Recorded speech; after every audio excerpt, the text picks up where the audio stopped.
Have you ever noticed how the most dangerous moments often happen in the most ordinary places? Like this story I came across about a roadside cafe where an escaped convict, a stranded woman, and a drunk trucker created the perfect storm of tension. That's such an intriguing setup. What made this particular situation so volatile? Well, picture this grey, damp winter morning at the Roadhouse Cafe.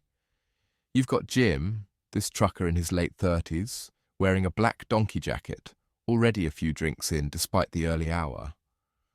The whole place has this underlying tension because news is spreading about an escaped prisoner from nearby Bromwood. Hmm. So the stage is already set for something to go wrong. What happens next?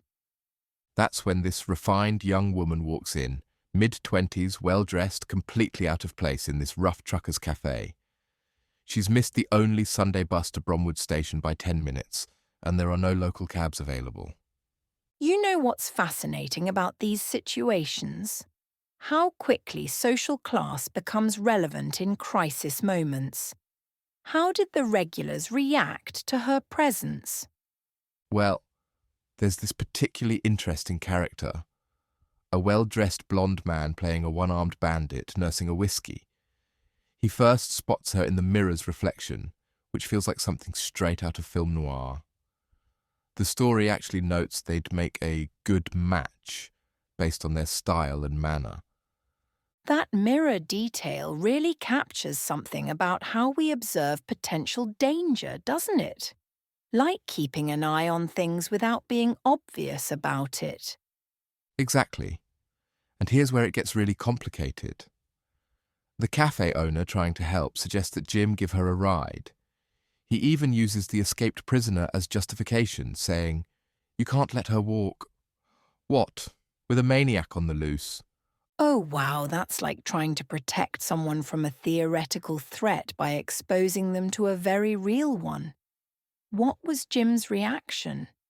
That's the chilling part. While he initially refuses, saying no passengers, there's this detail about him looking at her with lecherous thoughts on his drunken mind. It's one of those moments that perfectly captures how danger often comes from the people trying to help, rather than the threats we're actually worried about. The way you describe that really highlights something we often miss about safety. How our assumptions about where danger comes from can blind us to more immediate threats. And you know what makes it even more intense? The timing. It's Sunday morning, services are reduced, the weather's bad, and everyone's trapped in this liminal space where normal social rules feel slightly suspended. That's such a crucial observation about how context can make an already precarious situation even more dangerous. How does the blonde man factor into all this? He's fascinating because he represents this potential alternative. He's clearly aware of what's happening, matching the woman's social class while being comfortable in this working class environment. But at this point, he's still just observing, which raises all these questions about when we should intervene in potentially dangerous situations. Well, that really speaks to something universal about human nature, doesn't it? The struggle between self-preservation and moral obligation. Absolutely right. And what's particularly interesting is how the cafe owner's well-meaning suggestion actually creates this perfect storm of danger. He's trying to solve a problem, but potentially creating a much worse one, which is something we see happen in society all the time. That's such a powerful observation about how good intentions don't always lead to good outcomes. What do you think this tells us about human nature? I think it shows how we're all constantly reading these invisible social cues, making split-second decisions about who to trust.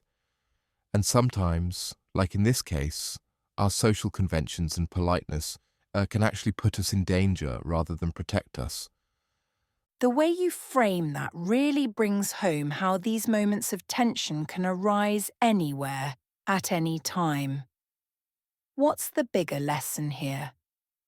I think it's about recognizing that safety isn't always about avoiding the obvious threats. Sometimes it's about being aware of how our social conditioning and assumptions about help and danger can actually put us at risk. And maybe most importantly, it's about understanding when we have a responsibility to step in, even if it means breaking social conventions.